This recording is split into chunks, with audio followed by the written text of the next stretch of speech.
have Joe McVeigh, Manager of Solutions Engineering, and Lee Cool, TMA Development Partner.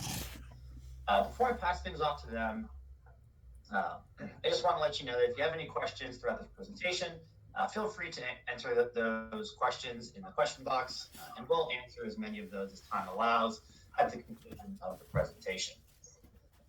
This webinar will be available after today's event as a Zendesk training, and you will receive additional information about that.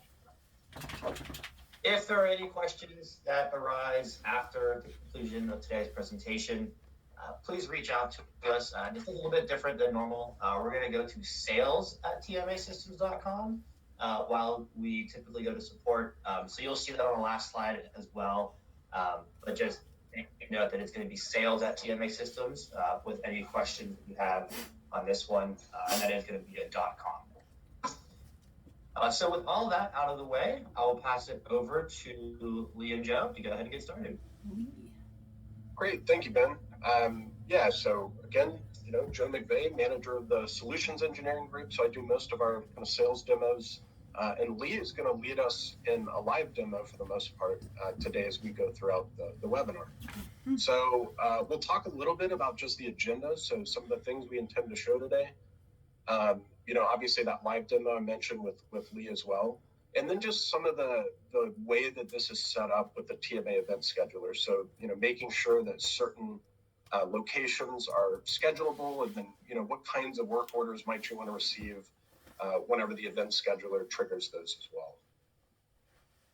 So some of the key features here that Lee is going to cover for us, but certainly, kind of going chronologically here of having the flexible public-facing event calendar. So being able to configure different forms so that your users or requesters are submitting the information that you need to approve an event, but also all of that critical information that the facilities folks need to properly do the work order. So whether those are specific forms or questions they need to fill out for certain kinds of events, but also, all the kind of resource scheduling, locations, services, all those things related to your events, just making sure that all of that is selectable on those public-facing forms.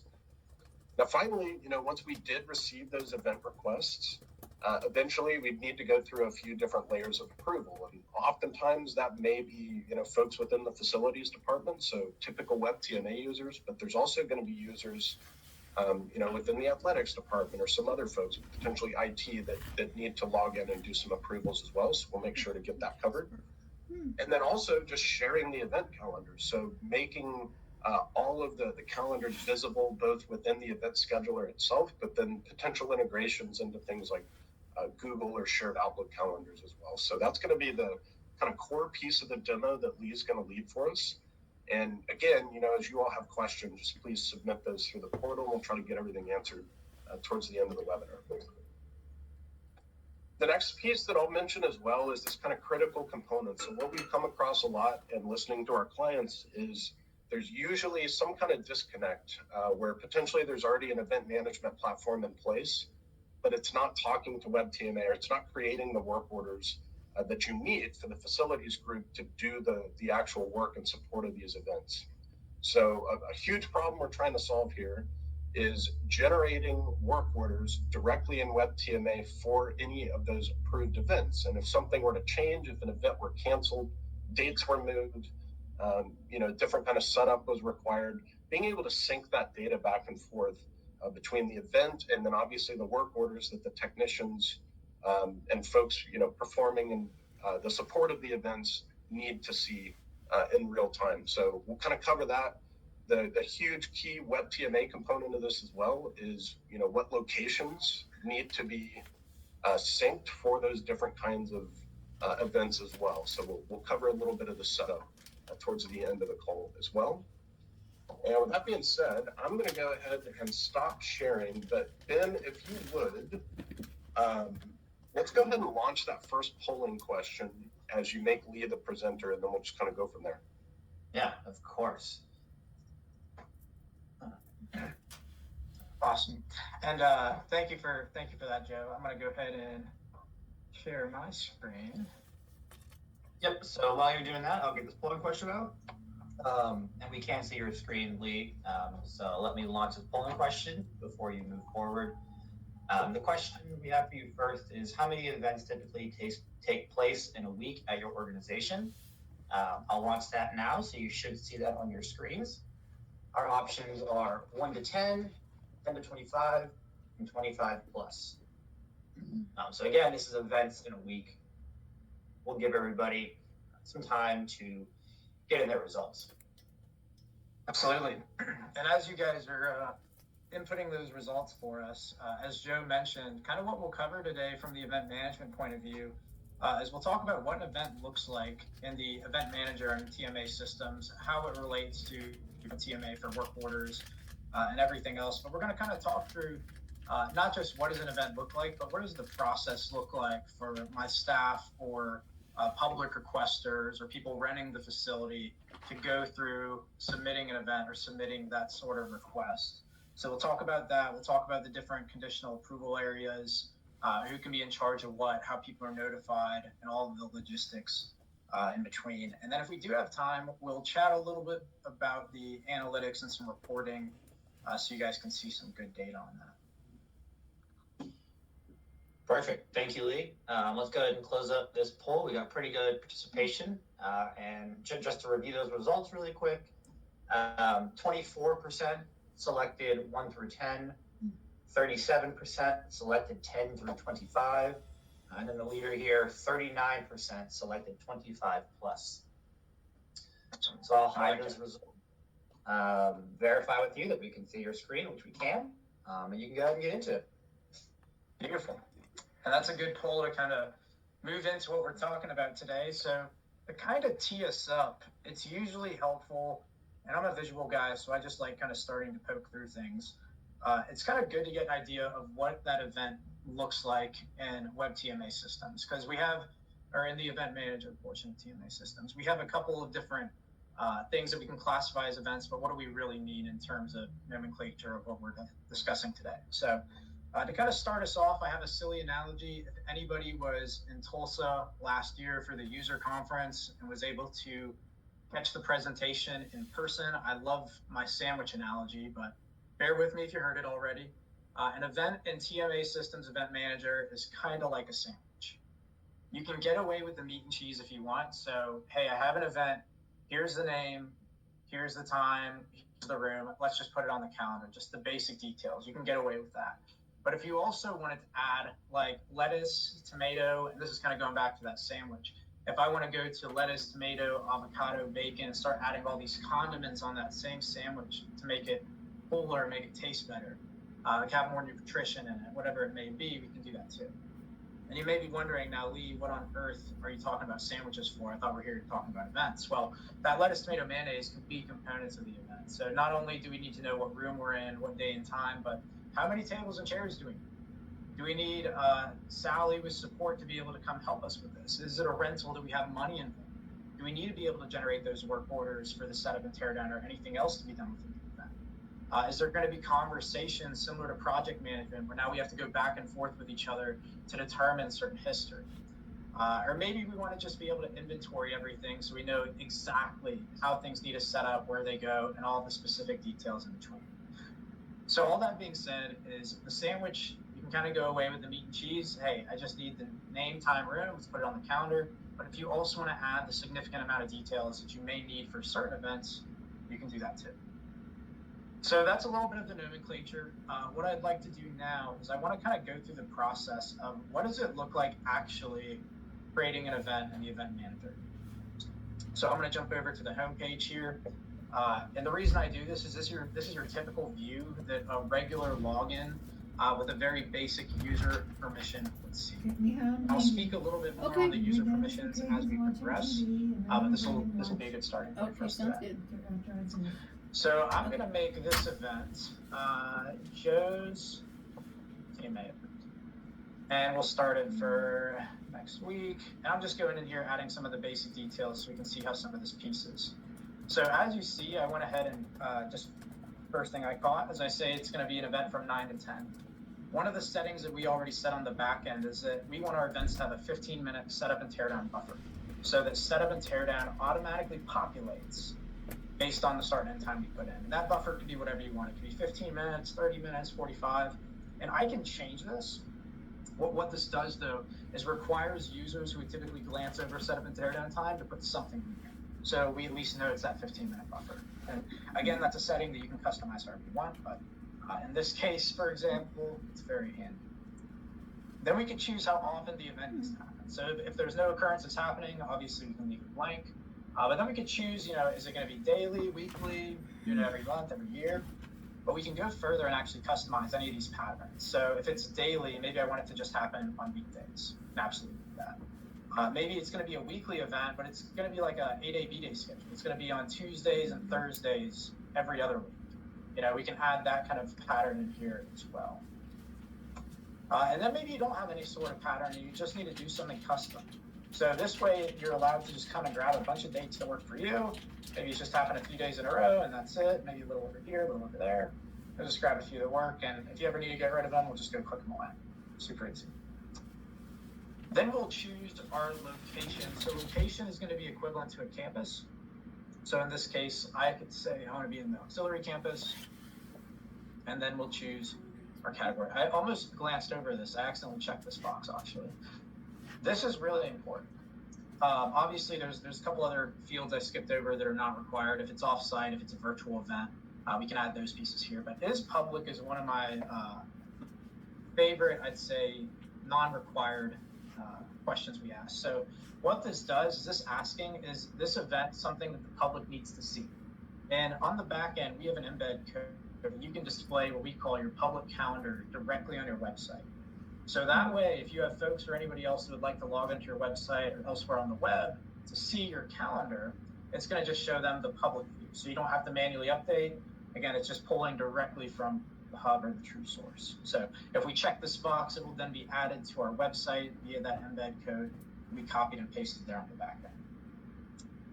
Then we can choose our category. This is just a really good way of filtering. And when we look at some of our analytics later and seeing what data you can gather from the filtering, as well as just how you can see the calendar, how you can get notified of things, you'll see the value in this. But this is one of those things that, based on the customization of how you need events to work at your organization, you can make required or not. So in this case, for demo purposes, we did make category required. And I typically prefer that myself because sometimes if I just have Johnny going to look at the calendar, he doesn't know what he's looking for. He just needs to find things related to college and business. It gives him a really easy way to just go find. So I do make it required, but that is certainly an optional thing. So we got some basic details done. Now it's the who, what, and the where. So first we'll start with the where. We know what location it's in, but what space we want it to take place in. Spaces are going to be like the rooms or the schedulable areas in which the event's taking place. So I have a couple classrooms I can choose from here. We'll go ahead and grab one of those. You may have saw that this green checkbox just popped up when I clicked that. Why do I have two boxes? I have this one and that one. Well, the green checkbox is actually our real-time conflict detection. So what this is doing is it's looking across all the events going on in that space, and it's making sure we don't have any conflicts and there's nothing overlapping with it, nor in the setup and teardown. So that green check mark is my indicator to say, Lee, we are good to go. Press ahead.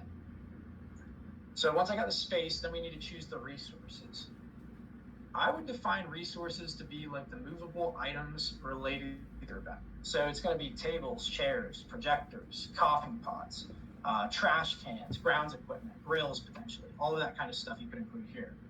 So what we'll do is we'll go ahead and you may see that this is a little different than spaces. We can inventory these. So I'll go ahead and say how many I need. Maybe I need 30 chairs. That green check mark's came back. Why? Green checkbox, again, the conflict detection. It's looking at those multiple events going on, that space, the time, the location. And it's saying, do we actually have 30 chairs available out of the 250 we have on hand?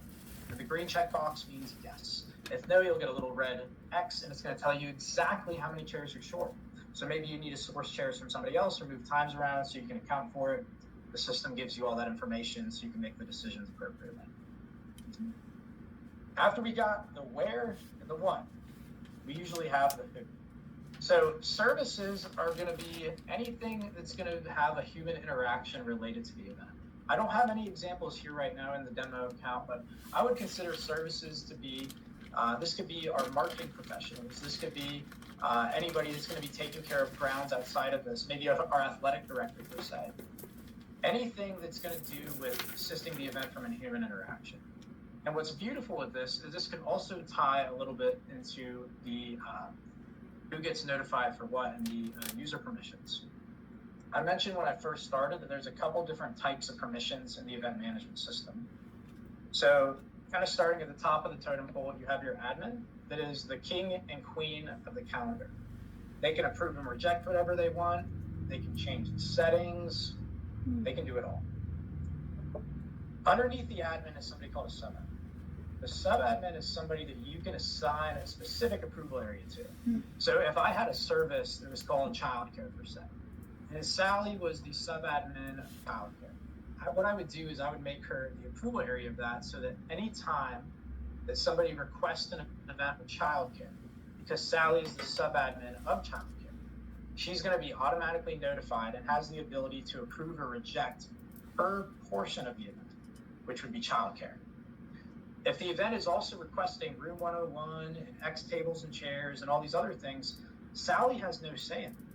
Sally just has say of what's in her approval area being childcare. So the administrator or whoever else would be in charge of the rooms and the tables and the chairs and what else would be in charge of approving those items. So that's usually where I get some people confused, is when I get into the conditional approvals and everything along those lines, but hopefully that makes sense. I'm not sure if any questions have come in, but Ben, if there are, feel free to stop me. What we'll do here is just, Yeah, I was gonna say there are just two questions here that I think are relevant that we might as well get out of the way if we have a second. Yeah, absolutely. Cool. So the first is there an event registration section so users could register for events? Great question. I believe there is. I do not know if it's turned on for this account, but there is. Joe, I just need to find out if it's turned on for this account or not. Yeah, and But that's the a answer good question. Yeah, There's absolutely registration, to Lee's point. I don't believe I've enabled it on this demo. Okay, great. I think that's good. Just to know that it is there is helpful. We can, and then the if it's helpful for that person, we can follow up and send some details on that. I have a whole page of stuff I can send. Absolutely.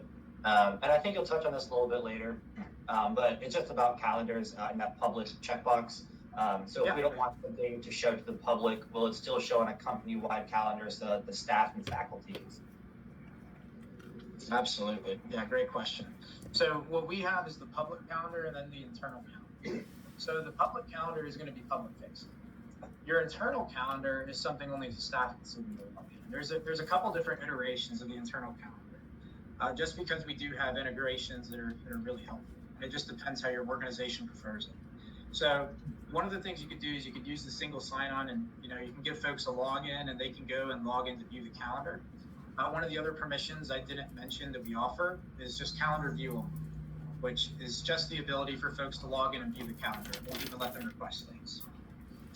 So that's one option. The other option is we do have some really strong integrations with Outlook and Google. The Google integration is an API integration that refreshes every 2 minutes. Outlook is via an ICS feed. It's still very strong, but you're dependent on how often Outlook updates the ICS feed, which I believe last I checked was every 24 hours. But that way, all that to say after the fancy talk, if you wanted folks to get the internal calendar on a Google or Outlook calendar, let it be their personal one or a shared calendar, they can absolutely do that as well. Perfect, thank you. Those are the only two we had come in during that section, so we'll save the rest for later. Continue. You got it. And actually, that might be a decent time to launch that next polling question too, then. Yeah, absolutely. I can do that as well. So our next polling question is, do you need to track formal approval for different spaces resources prior to an event being booked? This is a simple yes, no, and you can see it on your screen now. So give everybody here just a minute. Yep. And as people are filling that out, we'll kind of chat about next just to prep everyone. is what we just walked through is essentially what it would look like to request an event internally in the system if you had a login. What we'll walk through momentarily is what would it look like for a guest going on our website or somebody looking to request our facility for rental. What does it look like for them to go through that process? That's the next piece we'll cover, and then following that, we'll discuss analytics. And to wrap up, I will pass it over to Joe for how the work orders are created. Awesome. Sounds like a good plan. Just a few more seconds here. See a few more votes coming in. We can go ahead and close this up. But as you can imagine, the results are pretty one-sided here. So 81% yes, 19% no. I'll hide that. What's an event without a room? Come on, guys. We can see your screen again. We're good to go. Cool. So as I mentioned, what does it look like for somebody to request an event that doesn't have a login to Event Manager? What we can do is give you a public event request form, and you can have as many as these as you like. You can have one that's specific for a specific group, for specific events. We see a lot, especially like in the church and nonprofit space, they'll have a specific form for weddings and a specific form for funerals and the other things in between. I don't know if I necessarily recommend that, but the possibilities are endless, so that's all you need to know. But essentially, folks can come through this form, and very similar to the way that we just walk through the internal form, or the internal process with the button, they can do here. So they could add their name, email, description, all the good stuff that you can gather from them and follow up with. But then you could ask any other custom questions that you want to add to this. Maybe you also need to find out, how did they hear about you? Or what group are they associated with? Maybe you need to have them upload a signed facility usage agreement. We have an upload question that you can add here. We also have a question where if you need them to download something, maybe you need them to download a copy of a COI or have them upload that for insurance purposes. All of that can be collected directly in this form. And once they fill all this out and press next, it takes them to choose which room and which resources, if applicable, would they like to have for this event. And again, that real-time conflict detection will be baked into this, so they won't be able to actually request something if it's not available. And then once that request is submitted, it's not set in stone yet. It still has to go through that approval process we talked about earlier, and which could be highly customizable. And I'm glad to go in more detail as to what that would look like if anyone has questions. But pretty much you can customize it however you want. And that's really the public event request. It's meant to be as easy as it can to get people to submit and see the status of their events. And what's beautiful is they can always come back. This is kind of hidden here. Want to see the status of their events. And because we collect their email, again, they don't have to have a login or anything, but they could just drop their email here and it'll give them the status update on their event, so they don't have to follow up with us. And for us, when we go look at it in WebTMA later, all the information they submitted is in one place for me. And I can even initiate the conversations and everything else all from right here in the Event Manager system. So this is pretty cool. And traditionally, what I've seen a lot of organizations do is they'll collect forms and email. Perhaps they'll even have folks come to the organization to sign something in person, drop off a check. All of that, including the billing itself, could all be streamlined just online here, which is a really big game changer. So that's the event request form for the public setting. I will talk briefly on analytics. I won't go too in depth on this. And again, this is a pretty fresh demo account that I created, so I don't have a whole lot of metrics in here that I'm tracking in great detail, but you can get an idea of what we are reporting on. So I can see how many events we've had in a given time, how many people have attended those events. This is I really like this one for a KPI. How well are we actually utilizing our space? So especially if we are looking to generate revenue based on space usage or just maximization of what we have from a real estate perspective, this is really important. I really like watching this. If we're only using 7% of our building, how can we save money elsewhere? So this is pretty cool to track. And then I can see resources and services same way, but I'm a big fan of this one. Which rooms are being used the most? From a wear and tear and facilities perspective, not all rooms are created equal and get the same amount of maintenance. Which rooms are getting pretty heavy. So meeting rooms, they're probably going to need painting. Probably going to have to replace the floors, everything else in between. This is a great indicator for us to see. Which events have those? So what is working for us and what's really not working so well? Is there a certain time of day that's best for us? So we know our space utilization is down. We need to have more events, maximize our space usage. When's the best time to do that? It's really easy to see in this one. We have a lot of gaps. But ideally, what you'll see in a traditional chart is it's really high here, and then right around like 2 to 4, get a massive drop off, and then starts picking back up again, and then drops off. It's really cool. That's very similar across many organizations. And then, of course, you can filter it by category and see that right there. So we know we need to have more events. Okay, well, which department or which category should we try to push more of? Just really good indicators so you can make informed decisions for what's best for the organization in terms of the events and things going on within the building. And I think I'll just end with this, and then Joe, I'll pass it over to you unless there's any questions I can dig into. But there's a whole lot of advanced settings I have not hit on. A lot of things that could be customized, really, because the event creation process is not a one-size-fits-all typically. Most organizations have a certain way of doing things, and the software itself is designed to fit those needs. So we could even, there's some really cool stuff in here too. Oopsies. But there's some really interesting components in there that if I wanted to dig into, something's mad at me here. But in essence, if I even wanted to have reminders saying like, hey, within 2 days after an event's scheduled, if we don't reschedule after that, how can we get reminded about it? There's lots of automations that you can personalize within your workflow to make it how you do events, not how we tell you to do events. So I think that's one of the most important things about it. With that being said, I think that's the main stuff I wanted to poke through today. Are there any questions that I can help address? Or if not, then I can pass it over to you, Joe. Okay, great. Yeah, I think now might be a good time. I've seen a bunch more questions kind of start flowing in too. So we'll just try to hit some of those so we don't get too logged in towards the end of the hour. But so one question was related to, would services include ancillaries like catering? Absolutely. So that would just be a service you might set up for catering, IT assistance, all that kind of information absolutely would be captured very well with something like a service. So good question. Yeah, and catering's great. I would also consider like AV support, IT support, anything that's going to require human interaction. Yeah, and so another one as it relates to conflict detection as well, Lee. So regarding the green check marks, do the requests that are not approved yet hold the resources requested for the conflict detection? So if something's still pending an approval, are those resources spoken for?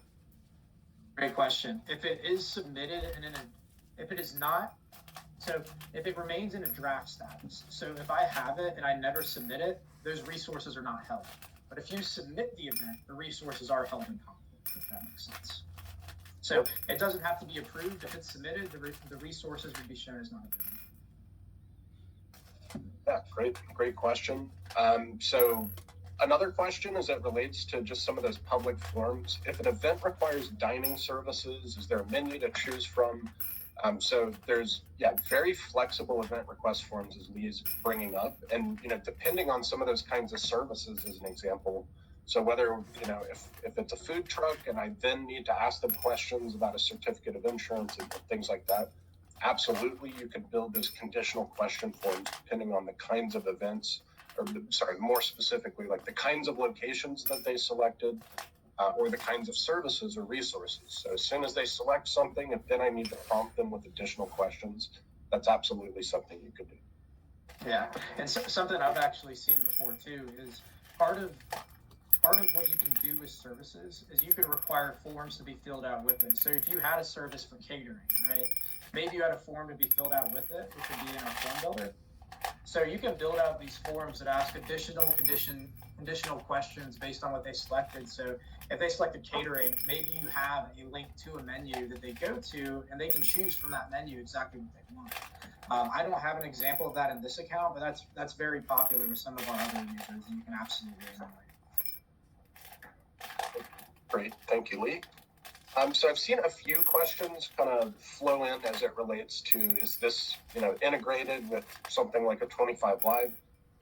That's not the purpose of this. So the TMA Event Manager is fully integrated with WebTMA, and that it's using your TMA locations, which we can look at here shortly, as well as that kind of live link to the work orders.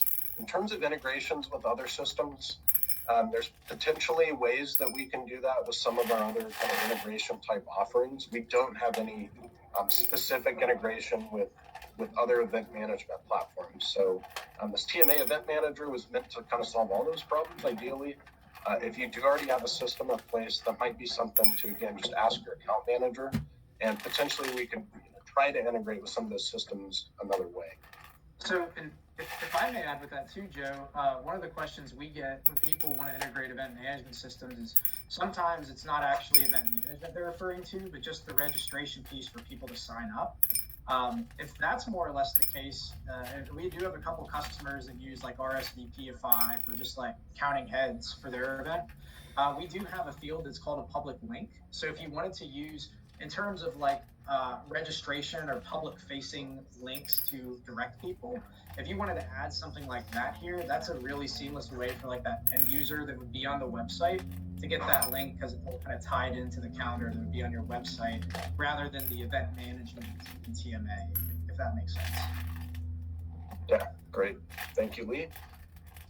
Yeah, again, plenty of questions. So I'd like to get through a couple more before we start my portion. Then we'll release another polling question. Yeah, Joe, just go whenever you're ready, because if I make you the presenter, you won't be able to see the questions anymore. So I'll just hang tight. Whenever you're ready to move on, and I'll switch to presenters. Yeah, tell you what, let's go ahead and launch the polling question, and then you can kind of hand it over to me, and we'll hopefully, knock out some more of those questions as well. Okay, gotcha. So the next polling question for everybody here is, are events managed within your facilities group or by another department at your organization? I'll launch that now. And your options here are within facilities group, another department, and not sure. Curious answers to those too.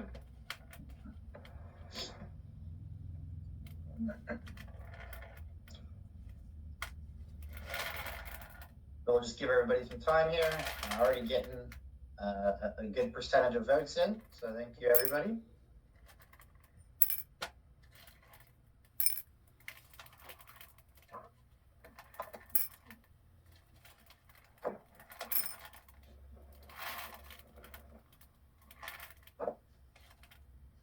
Just maybe another 10 to 15 seconds. I can still see some votes flowing in.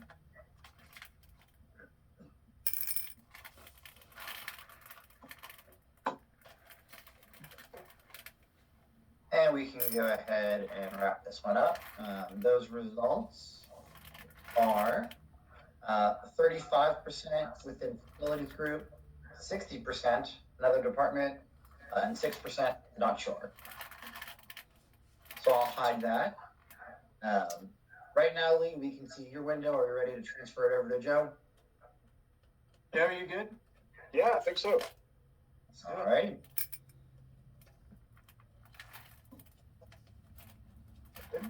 Let me. All right. Okay. Hopefully everybody's seeing this setup screen again. Yes, we can. Okay, great, thank you. So we'll try to, again, we'll leave some time towards the end because I did see there were a ton of questions. So I wanted to make sure we got through a few of those, and then we'll set aside some time towards the end of the webinar as well to answer some more of those questions. So I know there's still some sitting out there. We'll get to those here shortly. So in terms of the questions around, having this fully integrated with WebTMA, what I did want to show you is just how that works. So as Lee had referred to, there are a ton of additional features that come within this event manager in terms of how things display, how you manage conflict detections, the email notifications and all that other kind of information. But a really key component here that I want to show you under the settings is what we'll call these kind of work order settings. So this is built on our platform API. Much like hopefully many of you were able to attend our user conference, so there's been a lot of development in the area of APIs and WebTMA. This is no different. So the way that we've actually set this up, this sync URL would be your cloud-hosted WebTMA environment. So this would just literally be the login URL that you use to log into WebTMA. We need a username as well as their password, and this will be an API user, but it might just be like your administrator account. So an administrator in WebTMA would have the API roles granted to them to set up this kind of integration. And then, once doing so, we go through and we do a quick sync. What I want to talk about in terms of the syncing process is like, what data are we actually talking about in WebTMA? So as Lee had referred to it, when we say location, think of that, it's facilities in WebTMA. So it's that campus level, it's a group of buildings. So potentially, as I have here, I've got a bunch of different locations set up. Those will all sync, but you don't necessarily need to make them active or available to requesters, even at that facility level. So if you have, auxiliary campuses or something like that, you don't actually want any of those locations visible or selectable for event requests. You can just inactivate it, and then effectively that's hidden from the end users. But you'll notice a couple of really common WebTMA fields here. That are critical for being able to create work orders themselves. So these are those basic required fields that you would see for a work order in WebTMA. And effectively, what you'd be able to do is certainly we'd need that repair center code. So what is the repair center that we need to make this for?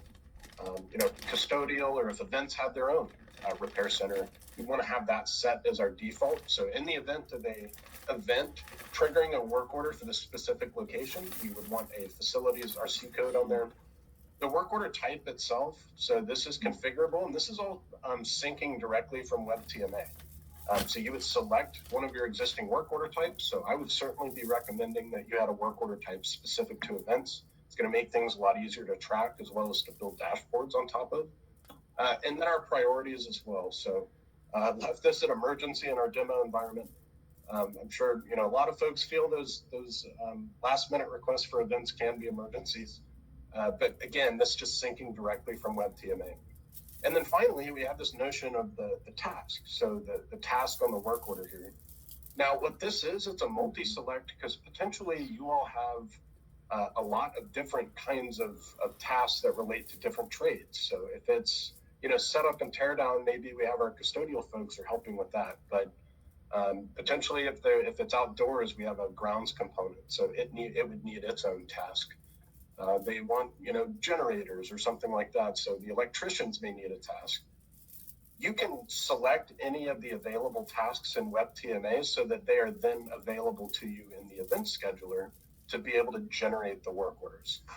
So this is that kind of initial piece. The last thing I would mention, if I just go under this basic piece here, and we'll just go to some different spaces, and I'll look under like my location 1 here.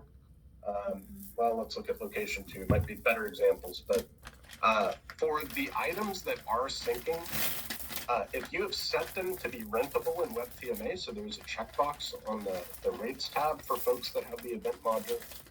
If they are coming in as rentable, they would by default be schedulable, meaning they're available to have an event created against them regardless. So, obviously we'd have like residential spaces where this isn't relevant. So if it's not marked as rentable, you would not actually sync that into WebTMA.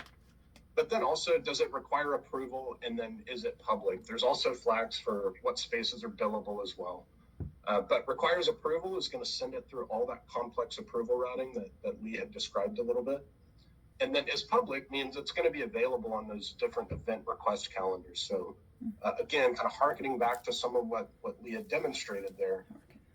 Folks, potentially I'm fine if, folks that are logging in, it's totally fine for them to go ahead and schedule the facilities conference room if they'd like, but I don't want that available on my public sites. So again, tons of configuration and flexibility in terms of how this works. Now, one question I did see on in the question area there as well is this notion of like configurations, and can we make certain configurations available to them? So the answer is absolutely.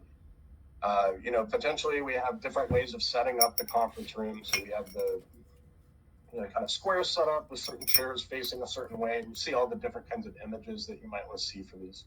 So you can absolutely set those configurations. And that's definitely something that's going to show up on an event. And part of the reason I want to call that out specifically is that's a really important component of the work order that comes over to you from the event scheduler. Is ultimately we need to know a couple of key things. And I'm just going to go to one of these events. So, we'll take Joe's meeting as an example. So Lee had talked about this. A couple of things that I'll again just mention that are critical to the facilities folks is this setup and teardown times. Those map directly to your estimated start and end dates on your work orders. So once that work order is generated, the start and end date is mapped to whenever we need to set it up or tear it down. And then obviously these are the kinds of things that we want to build our dashboards on. We might want to filter our mobile devices to only look at certain work orders that are going to be triggered during a particular period of time. So critical kind of piece of this here is certainly that setup and teardown time. That's what's going to map to the start and end dates on our work orders. So if we kind of step through, we talked about the spaces piece. So that is data syncing directly from WebTMA. I've configured these to certain things be schedulable or not. But let's actually move forward. And I do want to look at this setup piece. So depending on what configurations were available for the specific event, that's where you would actually see the attached document. I'm going to show you an example in WebTMA what that might look like. But if I skip over to this work order piece, not all events necessitate a work order. So, for those folks that do have an event management department totally out of facilities, this can still work for them. If they're just trying to manage certain events, and a lot of those times it doesn't require a work order. So you don't have to create a work order for every event, but once you do, obviously we would need to know the location. There's all that default information that we had filled out. Potentially, I want to grab a department for that specific event. Certainly want to know the individual. And then here's some of those tasks I had mentioned before. So depending on the setup for those locations, it's going to tell you what tasks are available to create these work orders. But effectively, I go through and I pick one. Now, I'll mention you could pick multiple tasks. And what it would do is actually create a multitask work order. So in those cases, if I have electrical, I had grounds, I had custodial, each one would get their own task. So that's kind of important to show as well. Now, one thing we can also talk about is this notion for each occurrence.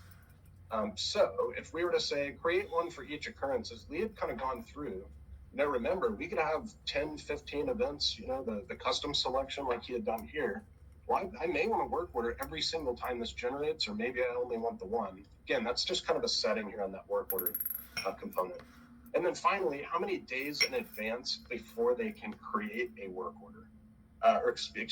Before it's going to generate the work order. So, if I've set up an event, we've got graduation, it's coming up, and let's say, we're doing December, something like that. So I could have the event in here, but I don't want to see that work order 6-8 months in advance. So you can just choose per event. How far in advance do we actually want to see the work order? And then it will just pick that up and create the work order automatically. So hopefully this kind of makes sense. Now, another thing I'm going to show as well is, I'm going to look at some kind of past events where I know that we've generated a ton of these work orders. So let me just go to that calendar as an example. And, I have this daily administration sync. So I'm just going to click on this one because I had generated a ton of work orders for this. And I always like to point out as well that you have that live integration again to WebTMA. So if I want to navigate to a specific work order, you can click directly through from the event manager. As you can see, I've created a ton of these in my demo environment. So you do have that hyperlink that would take you directly to those work orders. And again, that status is going to sync over so we can see exactly what's happening with these work orders. So in my case, I just made a bunch of these, but if it's in progress, all that kind of information, again, is visible to folks, even if they're not a typical WebTMA user.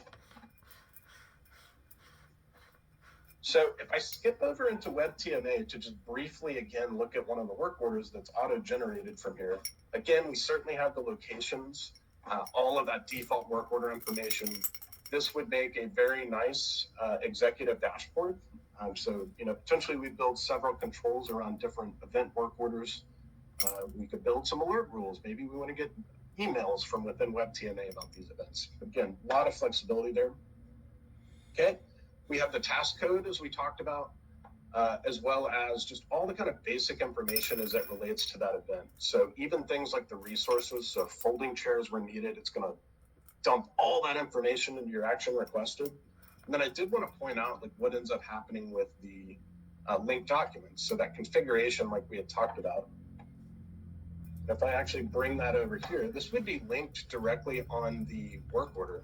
So this would be a linked document. If we were using Mobile TMA Go, anybody that had gotten that work order assigned to them would be able to bring up that linked document.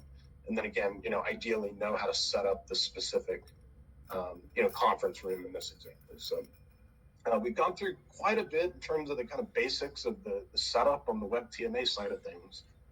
So I'll kind of stop for a moment. I think now would probably be a good time to launch another polling question. Sure, I can get this last polling question out here. And it's a simple, are you interested in learning more about WebTMA's event management module? So again, just going to be yes or no here. You can see that up on your screen now, so go ahead and get your votes in, and then we'll continue with the rest of the presentation.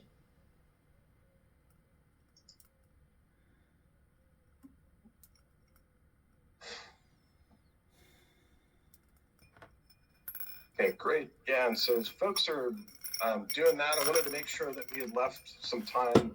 So after we close the poll, Ben, if we just want to go into any of the remaining questions and try to answer those. I know we're pretty close to the top of the hour. Yeah, of course. I've granted Lee access to the questions as well while you were going. So I see he's answered some and shared those answers with everybody as well. Okay, great.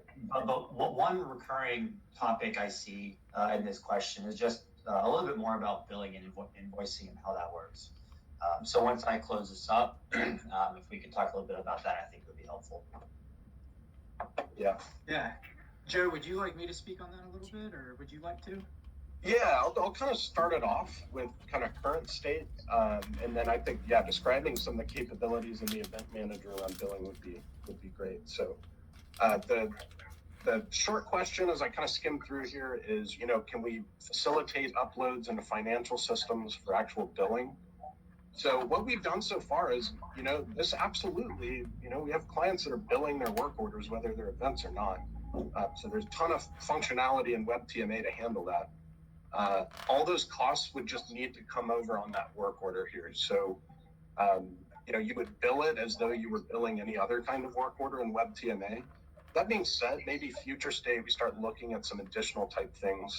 And I'll kind of turn it over to Lee if he wants to speak a little more about how like invoices can be generated in the event manager and some of those things.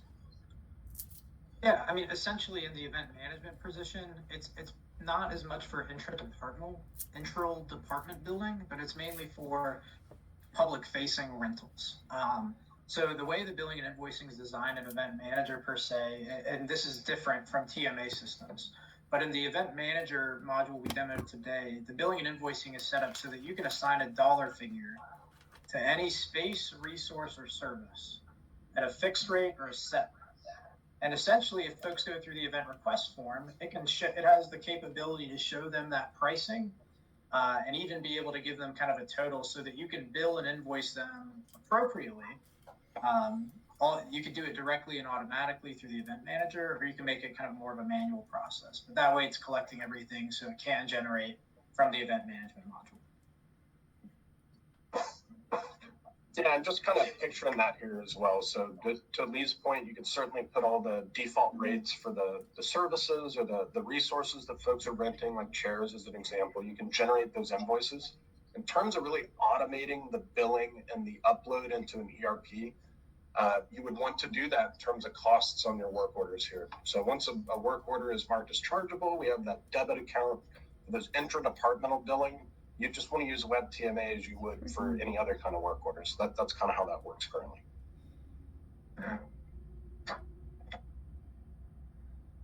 All right, Ben, and I think I talked over the results of the poll. Yeah, I didn't. It's okay. I did hide it so we could see your screen while you were going over that. Okay, great. But the results are 69% yes, 39% no. Or 30%. Great. Yeah.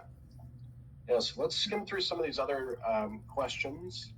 Let's see. Yeah. So yeah, pretty common. I see a comment or a question of events are managed within facilities and by other departments such as dining and IT. And that's a great example of where having those different approval areas becomes really critical, right? So facilities might manage certain kinds of resources or certain kinds of services that require your approval. But you can absolutely have, sub-admins as Leah described them. So for IT folks, they need to approve when somebody needs, AV setup. They would be users in here and they would have their own approval areas that they would set up. So once you had associated a particular, service or location or a resource to an approval group, they would just log in and do their own approvals, and then facilities would kind of manage their own piece as well. So there's absolutely, you can have that kind of hybrid setup. So another question I see is whether it's available on premise. So that is not something that we've done at this point in time. Potentially something in the future, but not something that we're doing with on premise just yet. So yeah, hopefully fast follow on that, especially, if we see that the clients are really asking for that, that's something we'd like to look at in the future. All right, so I see another with, yeah, go ahead, Ben, sorry. No, I mean, we're probably looking at the same thing here. I was going to say, I see a couple questions just about managing furniture, tables, chairs. I know we talked about that, but if you just want to quickly show that window again of where that stuff is. Sure. Yeah, so whenever we look at any of these, and it's just called resources, pretty straightforward in the event manager. And they may or may not be what you would call like an inventoried resource. So if I just click add new resource, here's part of that allowed configurations piece. So you might attach, for chairs, these are the only ways that we might arrange them as an example. You would basically give it a name. Can it be scheduled? Does it require an approval from somebody? And then what we mean by this inventoried resource is like, do I actually care about the quantity or not? So if I have a finite number of tables and chairs, it's important that I set that as an inventoried resource so that it will detect the conflicts. So if somebody's using 50 chairs for one event and then somebody else asks for some chairs and I don't have the capacity, it will detect those conflicts. So yeah, furniture especially would certainly be covered as things like resources in the event scheduler. And to steal a phrase from Lee, services is more where it kind of has a heartbeat. So there's really a person involved, and it's childcare, it's IT, it's some of those kinds of things as well. So that's how that's broken down. Awesome, thank you, Joe. Then we were actually doing pretty good on covering a lot of these. And again, just a reminder that Lee did answer a lot just via text, so you can see those answers in chat box. But the last one here I see is when the event manager creates work orders, does he create a single task or multi-shop work orders? Yeah, so that's entirely up to you all in terms of however many tasks you've selected. So if you pick just a single task, it would be a single task work order. But in the setup here, if I go back to my work order settings, if for this specific location in like my research center, these are all the available tasks, you could create a work order that had one for each of these. So you would just select the tasks that are relevant. It would create a multitask work order with all 4 of those on there. And if you've set default trades or shops for those different tickets, then you already have the trades associated with the tasks.